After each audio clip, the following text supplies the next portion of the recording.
त्योहारों का मौसम आ रहा है, बाजार सज रहे हैं और इसी बीच उत्तर प्रदेश के मुख्यमंत्री योगी आदित्यनाथ लेकर आए हैं एक नया अभियान। नाम है जीएसटी रिफॉर्म अवेयरनेस कैंपेन। ये चलेगा 22 से 29 सितंबर तक। लेकिन बड़ा सवाल ये है, क्या ये अभियान जनता के लिए राहत लेकर आया है या ये त्योहारों से पहले का एक बड़ा राजनीतिक दावा है। इस अभियान में सरकार और प्रशासन जनता को बताएगी कि जीएसटी 2.0 से उन्हें क्या क्या फायदा होगा। सरकार का दावा है कि त्योहारों के दौरान कारोबार बढ़ेगा, लोकल दुकानदारों को फायदा मिलेगा और स्वदेशी उत्पादों की बिक्री तेज होगी। यानी लोग मेड इन इंडिया खरीदेंगे, लोकल व्यापारी मजबूत होंगे और त्योहारों में बाजार में रौनक रहेगी। लेकिन असली सवाल ये है कि क्या ये अवेयरनेस कैंपेन है या फिर जनता को ये समझाने की कोशिश की सरकार देखो आपके साथ है। क्योंकि हकीकत ये है, जीएसटी 2 पर अभी भी बहुत बहस चल रही है। सरकार कहती है कि कई चीजें सस्ती हुई हैं, लेकिन आम आदमी पूछ रहा है जेब पर असर कहाँ दिख रहा है। और इसी बीच ये अभियान शुरू होता है। क्या ये कैंपेन असली रिलीफ है या एक पॉलिटिकल मूव?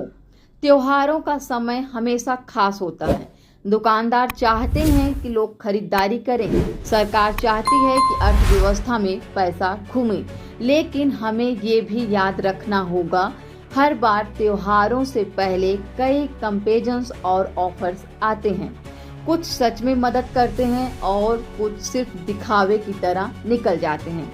अब ये देखना होगा, क्या ये जीएसटी अवेयरनेस ड्राइव से गांव कस्बे का छोटा दुकानदार फायदा उठाएगा या फिर बड़े बड़े मॉल्स और ऑनलाइन कंपनियां ही असली फायदा उठा ले जाएंगी। लेकिन लोगों की उम्मीद सिंपल है, त्योहारों पर उन्हें महंगाई से राहत मिले, उन्हें ऐसा लगे कि सरकार वाकई उनके लिए काम कर रही है। लेकिन अगर ये कैंपेन सिर्फ पोस्टर, नारे और भाषण तक ही सीमित रह गया तो फिर जनता पूछेगी जीएसटी अवेयरनेस से पेट भरेगा क्या। जीएसटी अवेयरनेस कैंपेन एक तरफ ये जनता को जानकारी देने का मौका है, दूसरी तरफ ये राजनीतिक संदेश भी है। त्योहारों पर सरकार आपके साथ है, लेकिन आने वाले दिनों में असली जवाब आपकी जेब ही देगी।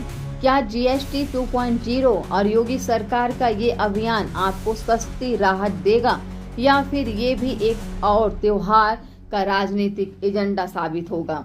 जवाब आपके अनुभव में छिपा है, तो आप उसे कमेंट बॉक्स में कमेंट करके बताइए। और ऐसे ही खबरों को जानने के लिए जुड़े रहिए इंडिया अनफोल्ड के साथ।